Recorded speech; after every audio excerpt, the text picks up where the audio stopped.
had a lot of fun getting ready for this message, and I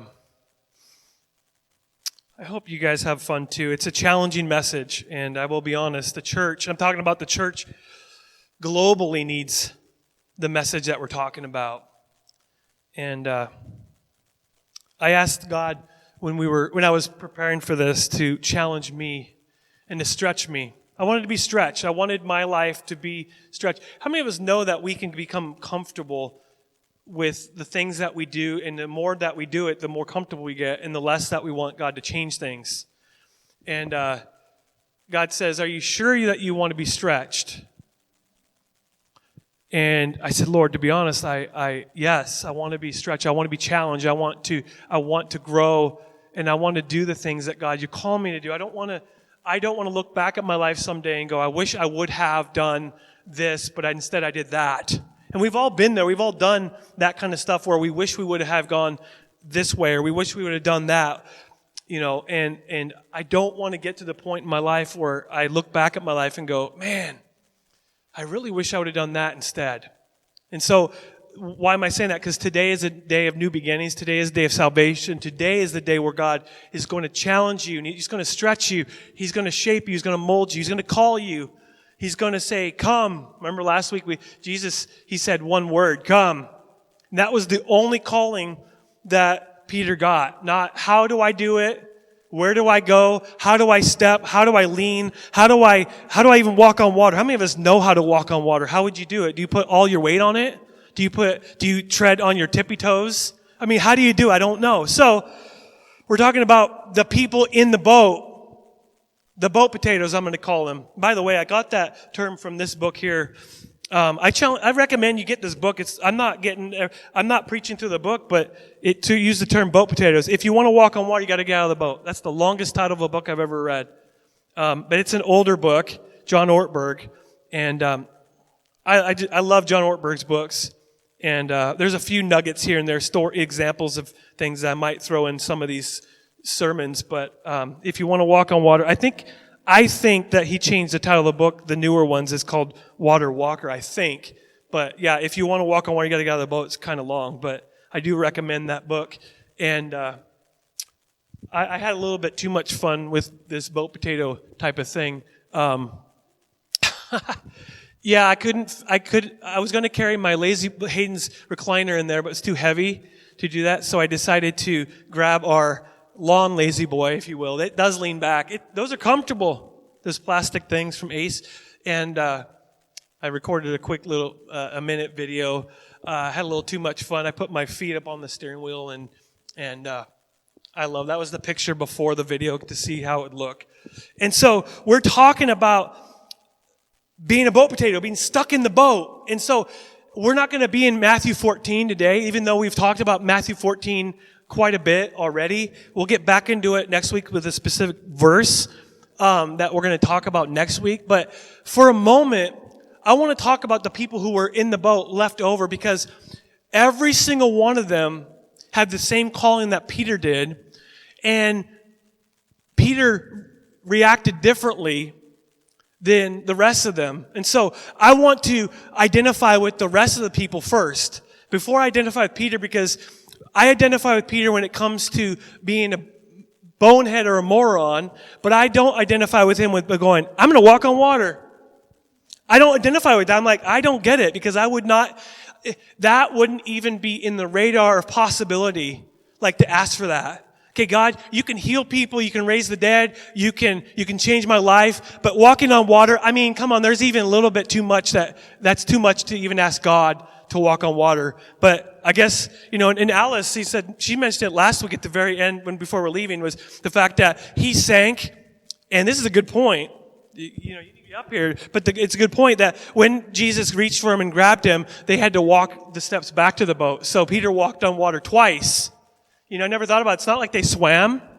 Okay, now that we walked on water, let's go swim to the boat, But how about the rest of them that were content with experiencing something that was awesome just by watching it?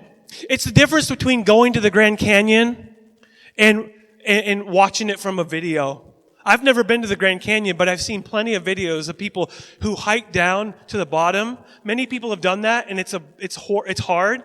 People have died, But you're like, I don't even want to go to it now. But see, I've never experienced it, but I've watched from a video someone else experiencing it. But what's the difference?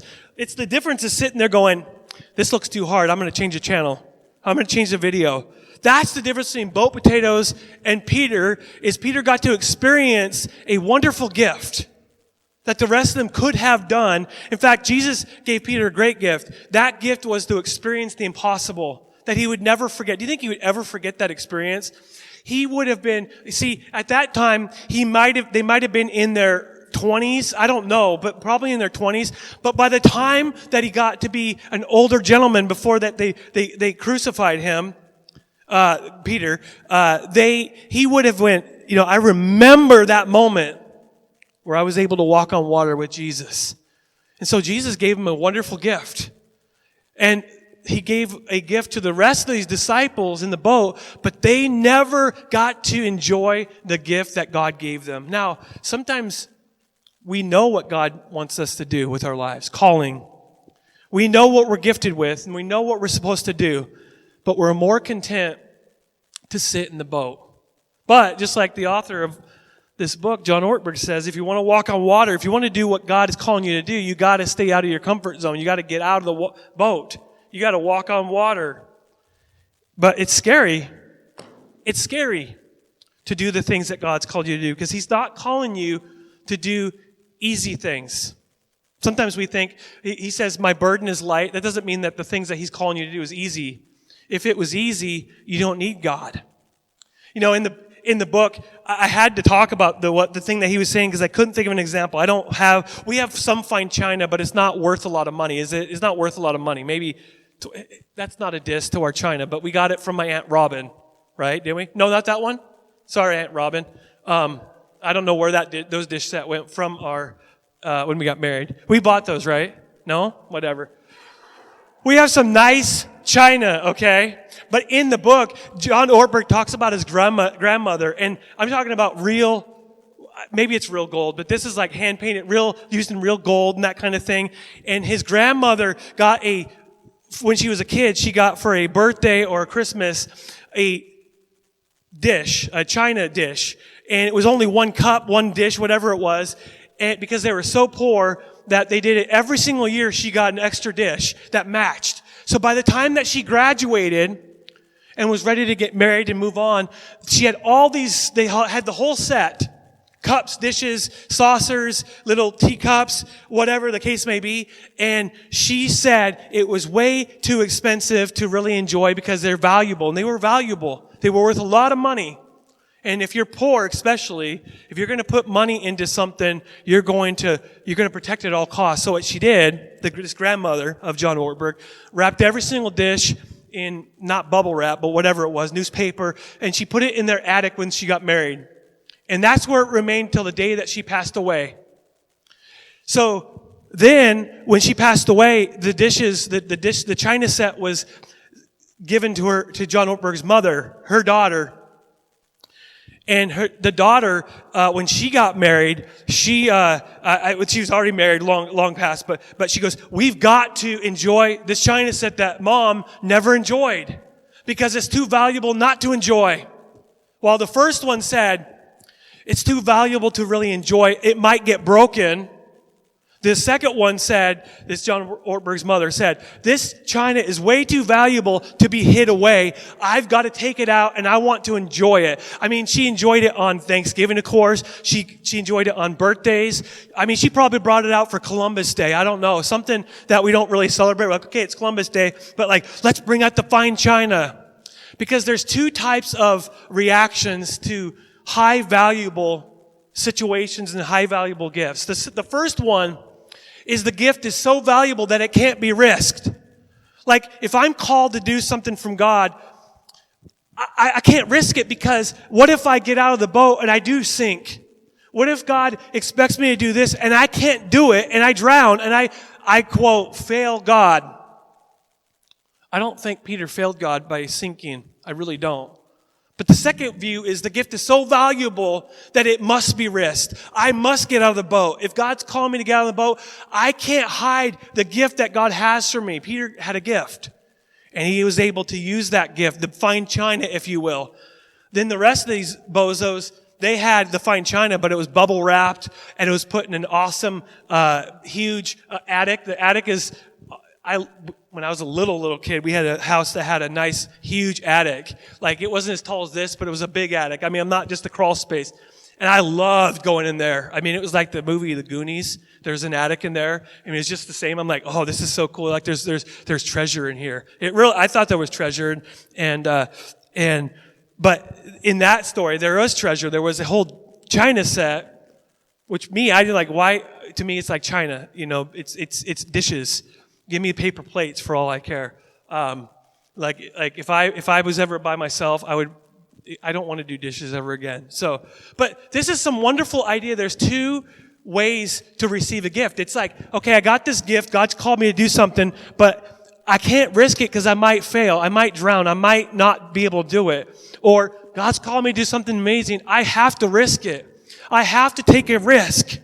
So what we're going to do is we're going to talk about the high cost of being a boat potato. The high cost of being a boat potato. We're going to figure out that it is a sin to be a boat potato. It is a sin to stay in the boat. It is called the sin of nothingness. It's the sin of not doing what God's called you to do. Can we just I'm going to raise my hand first. How many of us have ever been asked by God to do something and we didn't do it? We said no. Or we didn't say no, but based on our actions, we said no. We all have.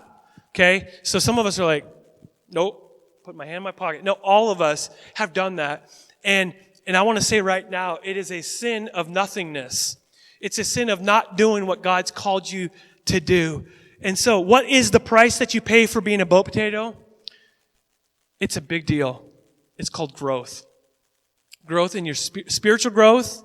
It's called growth in in whatever aspect of your life. I want you to think about my marriage for a minute. If I want to grow as a husband, I can't just sit in the boat and just go, we'll be fine.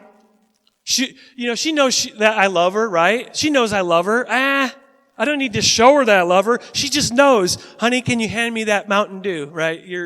You're over there. Can you just toss me that Mountain Dew? There you go. And I can open it. And that, you can never grow in any area of your life if you're sitting back and going, I'm just relaxed. Kind of like the picture of me.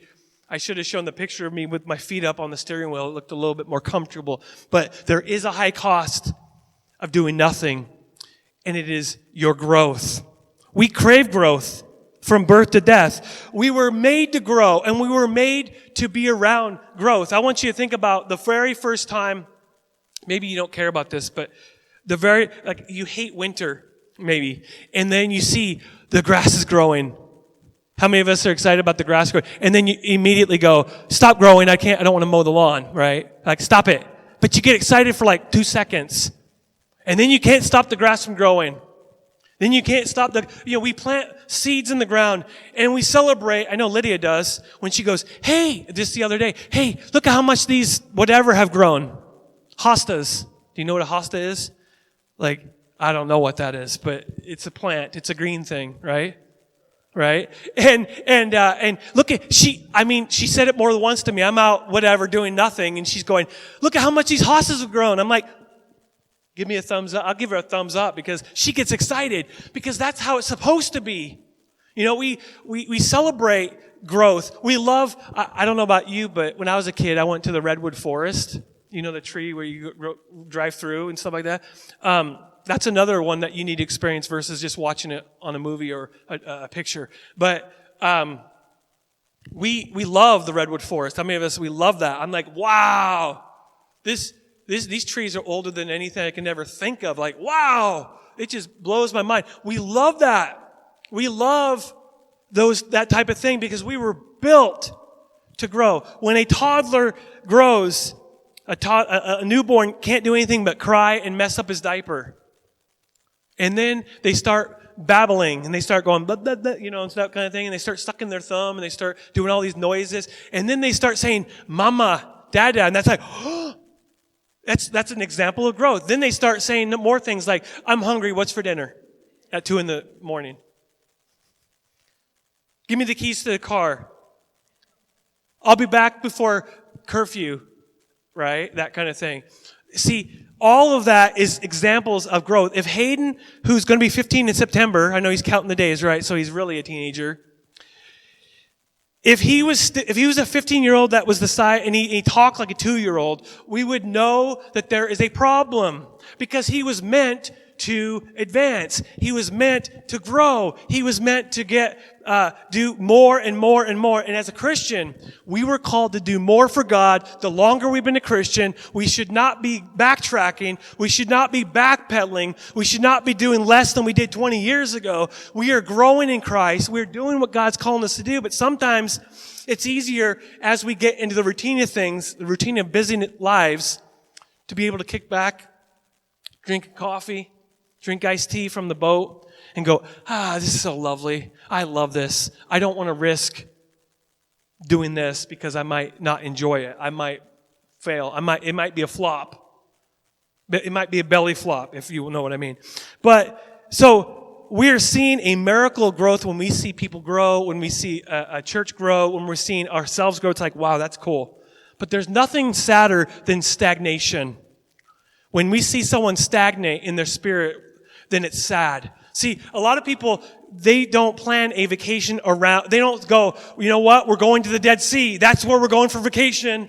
They might visit the Dead Sea as they're going to different areas of the Middle East. But they don't go, honey, we're going to the Dead Sea. We're going to the Dead Sea, we're floating there for 3 minutes, and we're going home. Nobody plans their vacation around the Dead Sea, even though it's cool. It is a sea that is stagnant. It is so full of salt because there's no outlet. It's just stagnant. There's no growth. There's no life. There's only death. Thus, the Dead Sea. Okay? I want you to think about a few examples. Imagine a once young married couple who had dreams of a great marriage and intimacy and doing God's will for their life. But over time, they begin to drift apart and stagnate. And now they're like living roommates and they don't want to do God's will for their lives. Think about the difference. Or someone that did great things for God. They told people about Jesus. They were bold in their prayers. And one person, which happens, they call you a nutcase. I'll be honest right now. I've never had one person when I was at work call me a nutcase, but I mean, they go, hey, we saw someone out there, Joel, there's a bunch of demons. You're going to go there and pray for those demons out? I'm like, hardy, har. That is such a funny thing to joke about, right? Like they don't even realize how real it is. But they're kind of making fun of me. Now, what happens if I'm so full of the Spirit of God and I start to take that personal? I don't, by the way. Like, someday they're gonna see the power of God and they're gonna go, wow. Because I'm not wasting my time at work just filling pop, soda, whatever you want to call it. That's not what I'm doing. I want to impact this community for Christ. But what if I start getting this, they don't really like me. I don't want to seem like I'm way out there in right or left field. So all of a sudden this individual does nothing all of a sudden. They sit on their behind and we'll just let the preacher do that. Or what if this dad wants to disciple his kids but he gets too busy or it becomes a chore so he decided not to do it? What if the person who wants to support missions, but they can't stop spending money on things they don't really need, and so they never made a budget. They never stayed by a budget, so they can't experience the blessing of giving. Jesus said it's more blessed to give than receive. I mean, I don't get it. My human mind goes, my stinginess goes, nope. But a lot of people are like, I want to do that, but I haven't been able to keep a budget for my whole adult life. And so we sit in the boat, we get to witness people giving, but we'll just watch it from the boat and we're fine with that. See, what I'm saying is that there is stories of unrealized potential that someday we're going to look back and go, man, I wish I would have done that. I wish I would have walked on water. If God, say that we go to heaven and we go up to Jesus and listen, we're going to have to give account. I'm not talking about hell right this second. I'm talking about, God goes, you had unrealized, untapped potential that you did not tap into. Joel, you could have walked on water, but you were content sitting on the boat. I don't want Jesus to say that to me. I don't want Jesus to say that to me. I want Jesus to say to me, well done, good and faithful servant. That's what I desire. That's what I desire. See, there is a way that leads to stagnation. It's unrealized potential or unfulfilled longings. It leads to a sense that I'm not living the life that I was meant to live. It leads to boredom, which shrivels our soul into a raisin. Author, his name is Greg Lavoie. He has a book called The Common Cold of the Soul. I love that title. He stole it from me. That's what the title of the book I wanted to write at some point.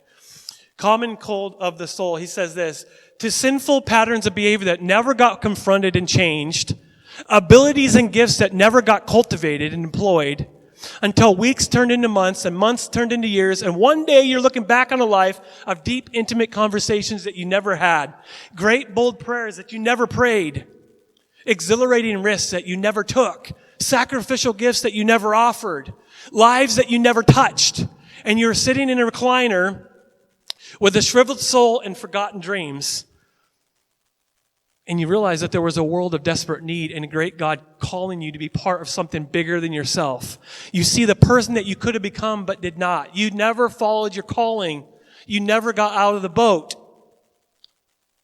Man, that's a long quote. I don't usually quote an entire page. I don't know about you, but that's challenging. It's like, okay, I feel a little bit like I'm hurting now. Okay, hold on, let me limp. Lord, see, some of us, we need to walk around with a limp a little bit where we've been hurt, like not by someone else, but God saying, I'm going to break the things in your life that need to be broken. And I'm going to challenge you, and I'm going to direct you into the life that God's called you to do, because I don't want to live the life that is this way. I want to live the life that God's called me to. I don't want to look back at my life and look like that. I don't want to have a shriveled soul. I don't want to have a raisin for a soul. I just don't.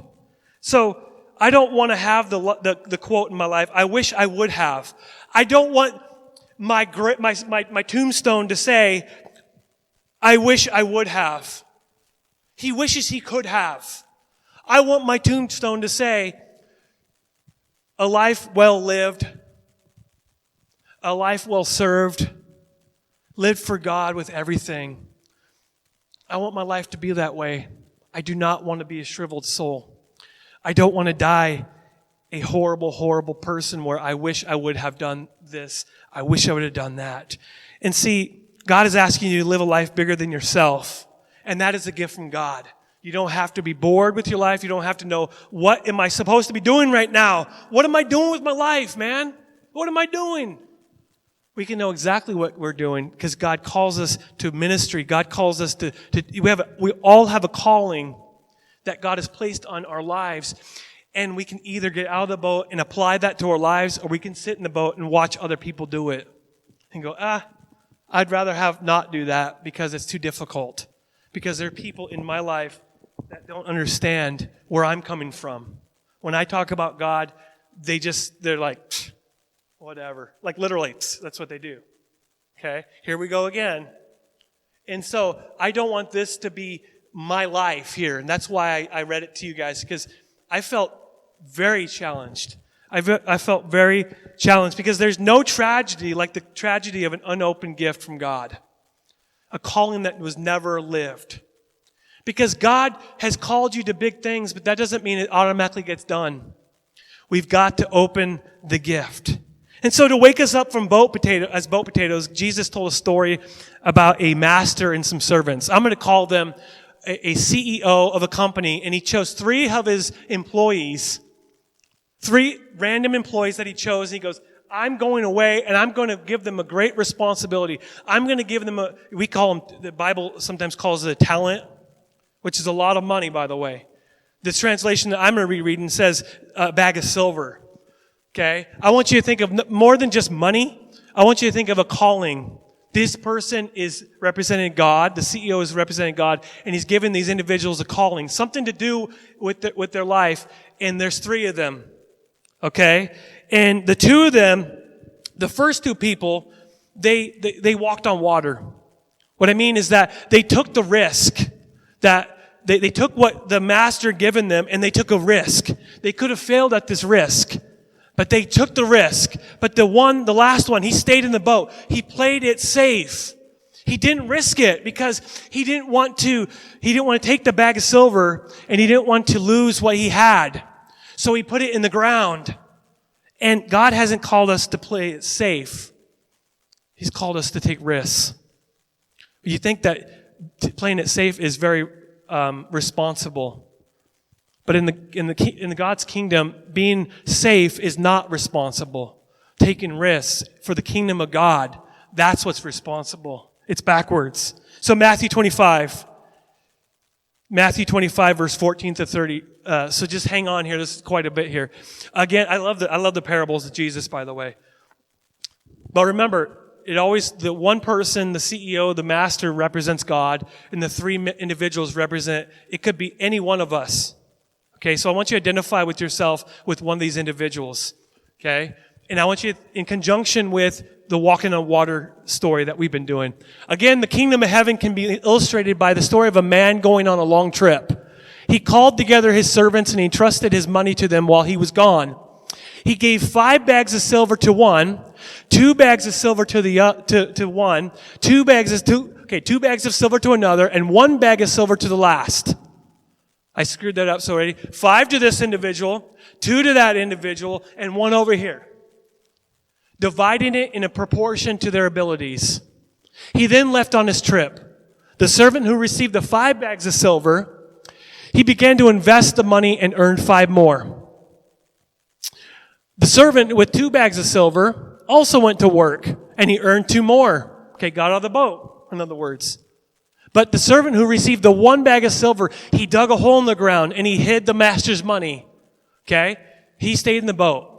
He committed the sin of nothing. He committed the sin of staying safe, playing it safe. After a long time, their master returned from the trip, and he called them to give an account of how they had used his money. The servant with whom he had entrusted the 5 bags of silver came forward with it. How many of us want to hear that from God? That's where that comes from. That's the words that God's going to use. Well done, my good and faithful servant. You have been faithful in handling this small amount, so now I will give you many more responsibilities. Let's celebrate together. The servant who had received the 2 bags of silver, he came forward and he said, Master, you gave me 2 bags of silver to invest, and I have earned 2 more. The master said, well done, my good and faithful servant. You have been faithful in handling this small amount, so now I will give you many more responsibilities. Let's celebrate together. This last one, he's a boat potato. He represents the rest of the disciples in the boat, by the way. Then the servant with the 1 bag of silver, he came and he said, Master, I knew you were a harsh man, harvesting crops that you didn't plant and gathering crops you didn't cultivate. I was afraid I would lose your money, so I hid it in the earth. Look, here's your money back. Listen to me. That seems pretty responsible. It's like when Hayden was little and Hayden, I want you to hold these $2. And he goes, Dad, I've been holding on these for a long time. Here's your $2 back. I'd be like, good boy. You were responsible. You didn't lose it. Okay? So it seems responsible.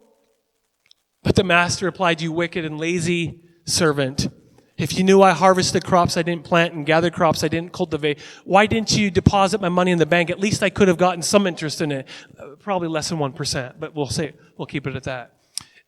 Then he ordered, take the money from this servant and give it to the ones with the 10 bags of silver. To those who use well what they are given, even more will be given, and they will have an abundance. Here's the last one. I don't like this. But from those who do nothing, say do nothing. For those who do nothing, even what little they have will be taken away. Now throw this useless servant into outer darkness where there will be weeping and gnashing of teeth. Wow. This got really dark really quick.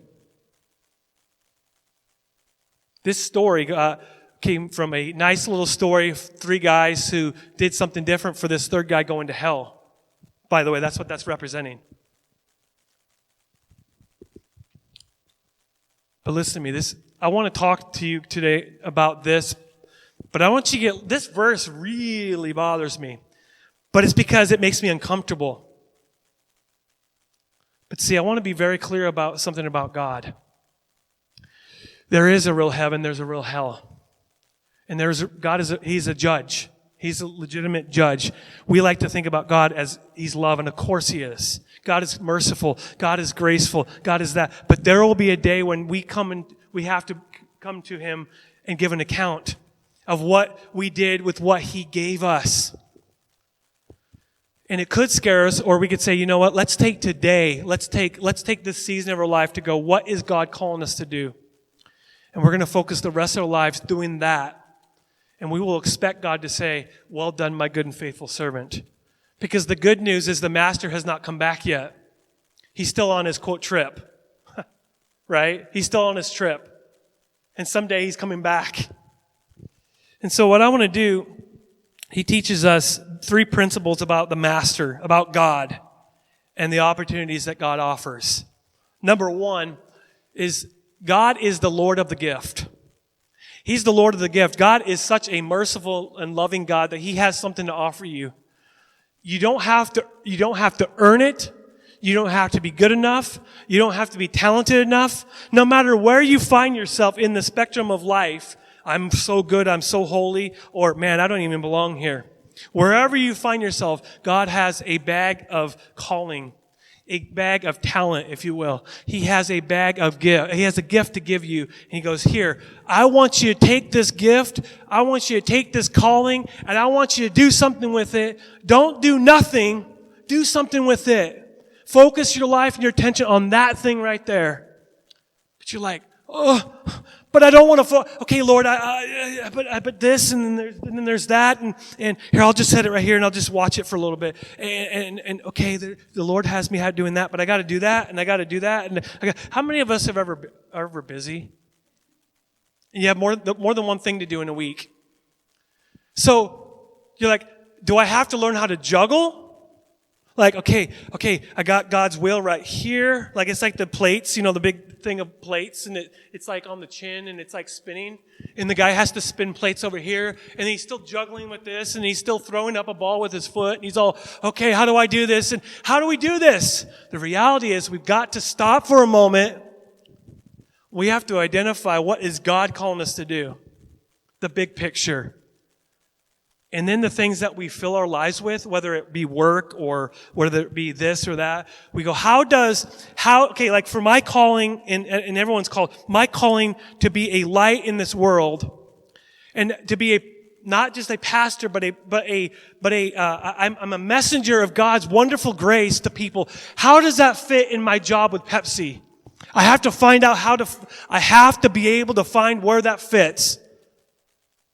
Or it becomes just the old grind that I have 25 more years to have, which is depressing sometimes to think about. Let's, Lord, come back. Come now, Jesus. But He is the Lord of the gift. Now, don't miss this next part. This next little part right here, this is for bigger than just this church. I hope that the spirit of this message right here gets maybe not, quote, shared from the video, but just that the spirit of this would be everywhere. See, all of us give our lives to something. We all do. From now till the day that we die, we will give our lives to someone or give our lives to something. Whether it be we give our lives to God and for God, or we give our lives to something else. And I mean, we give our full attention to that one detail of life. And everything that we do revolves around that one thing. The question is, I want you to get this. What will you give your lives to? Who will you give your life to? Will your life be for God, and will your life be about God? Or will it be about something else? See, the third servant, he's the boat potato. He knew that the Lord is the Lord of the gift, that He gives the gift, but he thought it was the most responsible thing to do nothing. Because we know that if you, say, let's just take money for example. If you put money in a bank or you put money in the stock market or whatever, this is an illustration. This is not, don't put money in the stock market. It's going to go. Listen, if you put money anywhere, there is a chance that you're going to lose it. Your bank, obviously there's like the insurance and all that, but I'm not talking about that. I'm talking about the whole economy just crashes and you have nothing.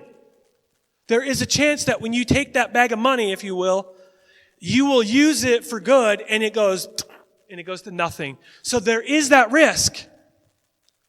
But this third guy, he never knew the blessing it would have been if he would have doubled it. Because he watched it from the boat, like, hey, these two guys over here, they just doubled their money. Me, I didn't double it, but here you go, it's back. He could have doubled his money.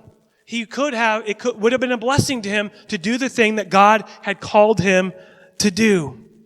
He takes what God gave him and he buried it in the ground.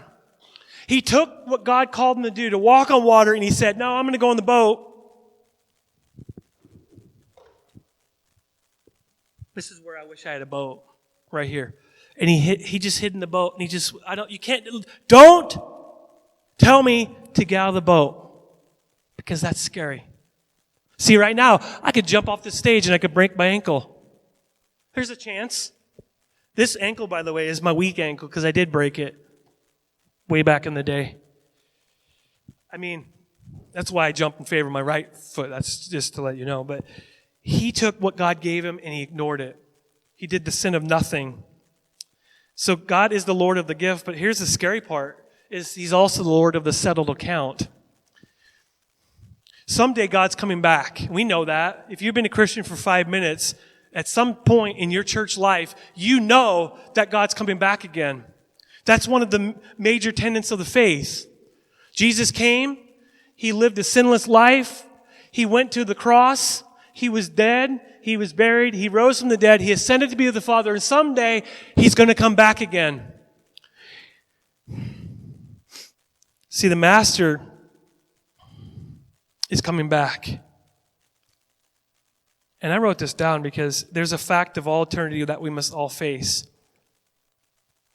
And I can't understand this, but the Bible talks about, even if we go to heaven, we'll stand in front of God and he will ask, what did you do with what I gave you and what I called you to do?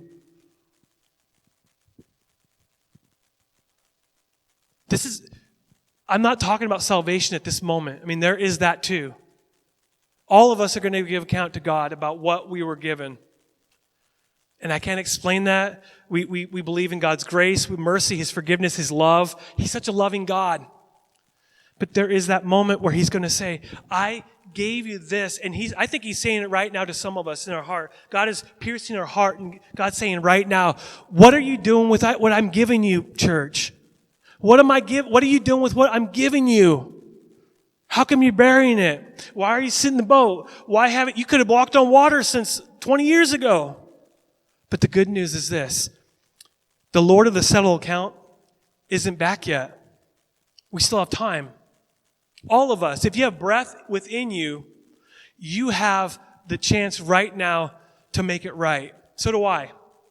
That I'm in the boat and I'm going to get out of the boat in my life and I'm going to do the things that God's called me to do. He's given me a calling. He's given you a calling. But most of us, if not all of us, have played the if or when then game. When this happens, then I will do this. Like I wrote down some examples. When my spouse, then I will do the things that God's called me to do. When I'm retired, then I will Okay? When my boss agrees to me the then I will go When I have enough money, then I will do that. Okay? When the church does this, then I will. When my pastor tells me to, then I will The thing is, the when-then game, sometimes when this happens, might not happen. So we'll be sitting on our hands for a long time before this happens, because this might not happen. If I say, if I have enough money, then I will. I might never have enough money, quote, enough money. But I sure have the calling. The calling came in my life before the money. The calling in my life came when I had no money. And it will be there even when I have enough money. It's still the same calling.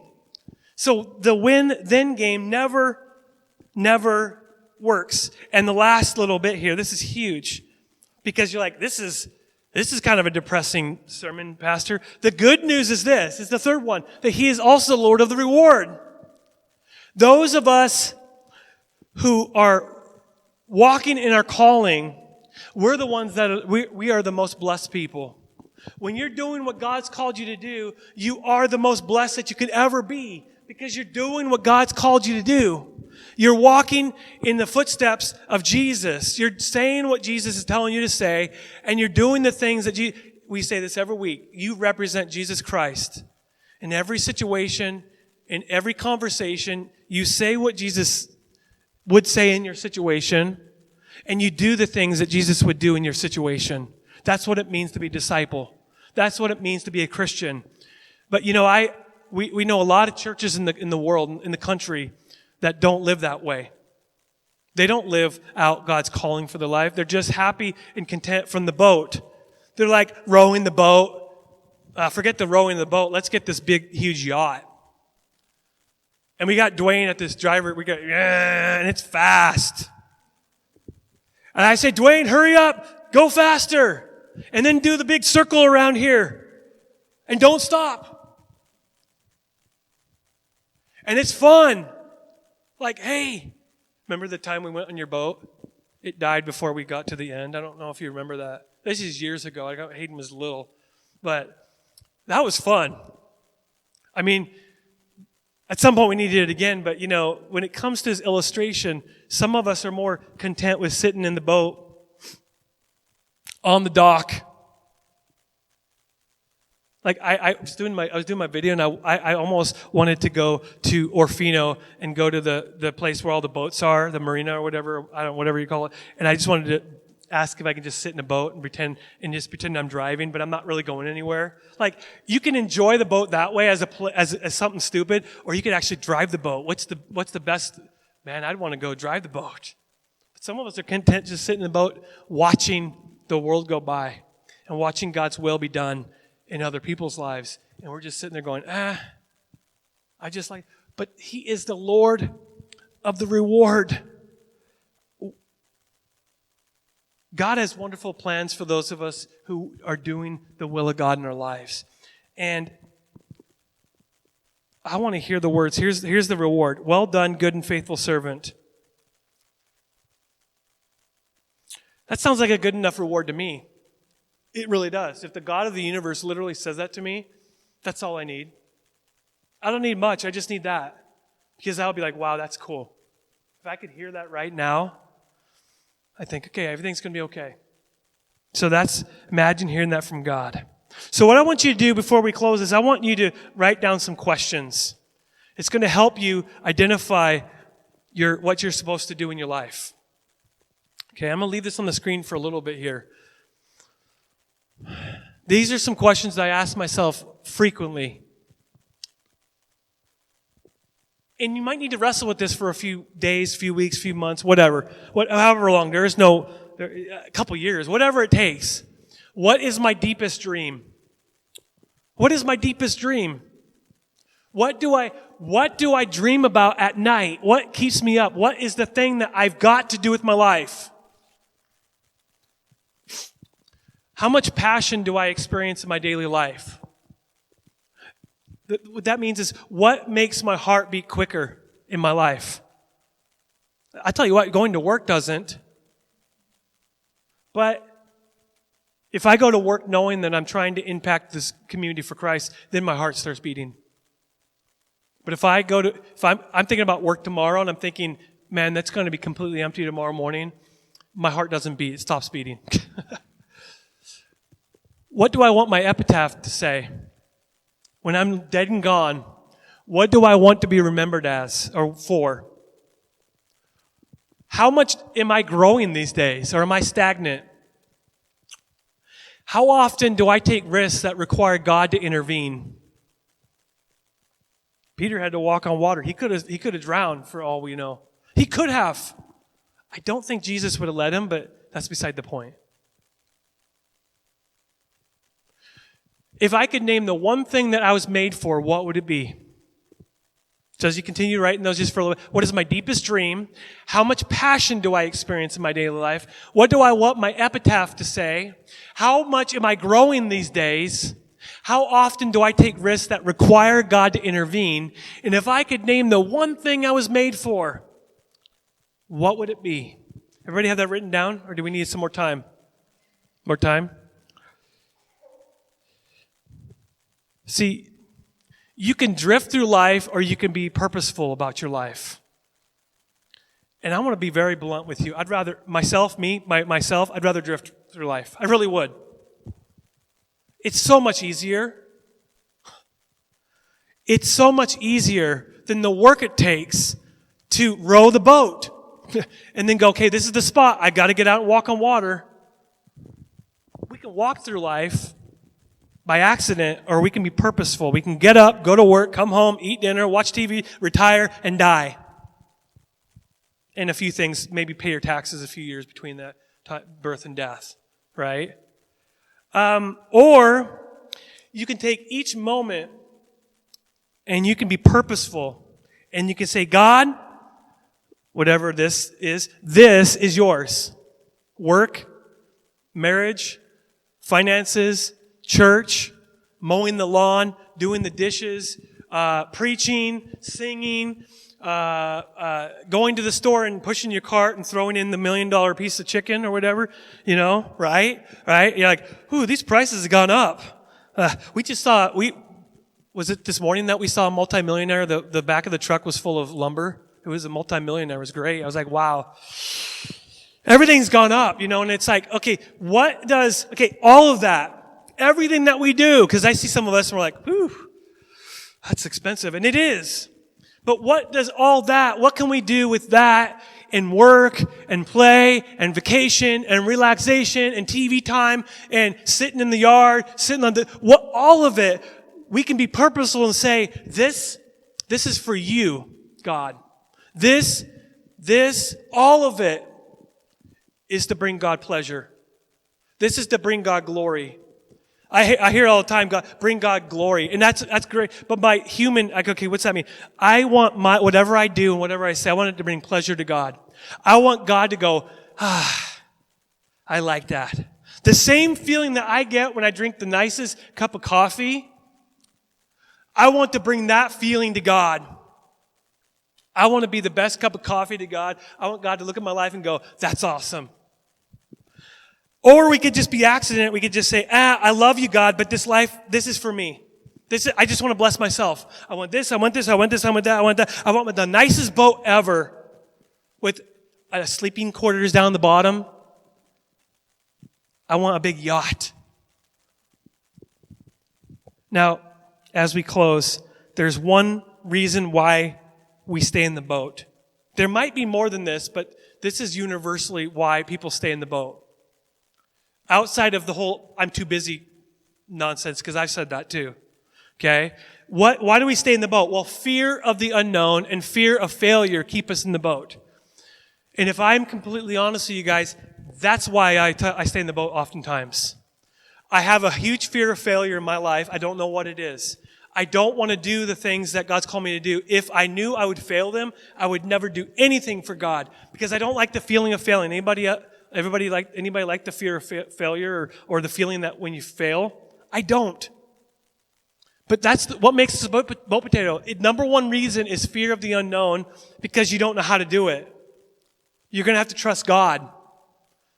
And as we close, I heard this a week ago, and this illustration here stuck with me, and it will stick with you, I promise you. There was a spiritual writer, a priest, and a theologian. His name was Henry Nouwen. Anybody ever hear Henry Nouwen? Henry Nouwen, I believe the women had read a book before, and I think it was called The Beloved or something like that. You guys have read it years ago, and we could not find it. I don't know where it's at. It's not in my library here. It's not in my library at home. So somebody has borrowed it. But Henry Nouwen, he was a priest, a theologian, and an author. And I heard this a week ago, and it just stuck with me. And when he was alive, when he was younger, he was fascinated by the circus. And I remember when the circus went to Kuski, and there's a picture of me and Hayden, and he's little. And the circus is great. And this is in Kuski. And it was amazing. I was like, wow, this is so cool. They had clowns, for Pete's sake. I mean, that is spooky. They are scary looking clowns. I thought they were supposed to make me smile. I've seen too many horror movies with clowns in them. But he was fascinated by this circus called the Flying Rodleys. And you ever seen the guys who are flying across, the acrobats are flying across and they get caught by the catchers? I mean, it's fascinating because how many of us would ever do that? No. Why? Because I don't trust the catcher. I don't trust the catcher. Even if you have powder on your hands, I don't care. Because if he drops me, I'm dead. Or in the net or whatever. But I don't want to do that. But he became friends with this Flying Rodley circus. And he sat with Rodley, the main flyer. And he wanted to know everything he sat with dinner with them. And he said, I want to know everything about you. And the quote is this, as a flyer, I must have complete trust in my catcher. The public might think that I'm a great star of the trapeze, but the real star is Joe, my catcher. He has to be there for me with split-second precision and grab me out of the air as I come to him in that long jump. And I asked him, how does that work? How do you do that? The secret, Rodley said, is that the flyer does nothing and the catcher does everything. When I fly to Joe, I have to simply stretch out my arms and my hands, and I want to wait for him to catch me and pull me safely over the apron behind the catch bar. Now, the first thing I noticed with that was there's a word that stuck out, was that he has to do nothing. Because I thought, wait a minute, Joel, okay, because before the whole sermon I thought there was a sin of nothing. So there's two types of nothing. There's the nothing of going in the boat and staying in the boat and just sitting there. Then there's the nothing where I'm walking on water and I'm not trusting him. I'm doing nothing in my own ability. I'm walking on water not trying to figure out how this is working, but I'm trusting in my catcher. And if you're sitting there going, I am so afraid of the unknown, I'm afraid of failure, which I am, by the way. If I were to go walk on water and I start sinking, I don't need to worry about that because I got a great catcher. His name's not Joe. His name's Jesus. We have a great catcher. Peter walked on water and he started sinking, but we have that great catcher. And if life is like that trapeze act and you're flying through life, I don't want to get off of that. I don't want to climb that ladder to go up to the top. By the way, that's scary in itself. But if I start jumping if I grab the bar, whatever it's called, I'm messing up the term, and I start flying and I let go of my hand, of the bar, and I'm flying through the air, there's a long way down. He says the secret is just keeping my hands up in the air, what does that look like when I go like this?